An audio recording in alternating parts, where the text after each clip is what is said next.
সংসদে আমার প্রথম কাজ হবে নো সার্ভিস নো বিল, অর্থাৎ সেবা না দিলে বিল নাই নীতির জন্য খসড়া আইন প্রস্তাব করা এবং চাপ সৃষ্টি করা। তিতাস যদি গ্যাস দিতে না পারে তাহলে তারা টাকা নিতে পারবে না, গ্যাস না থাকলে মাসিক বিল মওকুফ করার প্রস্তাব থাকবে এই বিলটাতে। পাইপলাইনের গ্যাসের ব্যর্থতায় দায় নিয়ে সরকারকে এই এলাকায় ভর্তুকি মূল্যে বা ন্যায্য দামে এলপিজি সিলিন্ডার সরবরাহ নিশ্চিত করতে বাধ্য করব, সিন্ডিকেটগুলো ভাঙবো। সিন্ডিকেট করে দাম বাড়ালে কঠোর ব্যবস্থা নেওয়ার জন্য প্রশাসনকে চাপ দেব।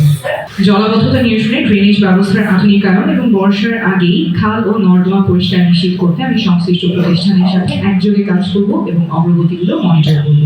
ফেলে রাখা চলবে। ওয়াসা হোক, সিটি কর্পোরেশন হোক, যেই রাস্তা কাটবে কাজ শেষ করার নির্দিষ্ট ডেডলাইন থাকবে, ডেডলাইন মিস করলে ঠিকাদারকে জরিমানা দিতে হবে। পরের যে বিষয়টা অনেকের কনসার্ন সেটা হচ্ছে স্বাস্থ্য। ঢাকা নয় চিকিৎসায় অবহেলা আমরা আর মানব না।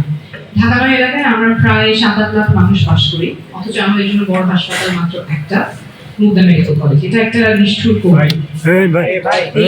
হাসপাতালে 3 ধরনের ঠাঁই থাকে না, ডাক্তার নার্সরা অমানবিক চাপে কাজ করছে আর রোগীরা সেবাটা না পেয়ে ঢুকছে।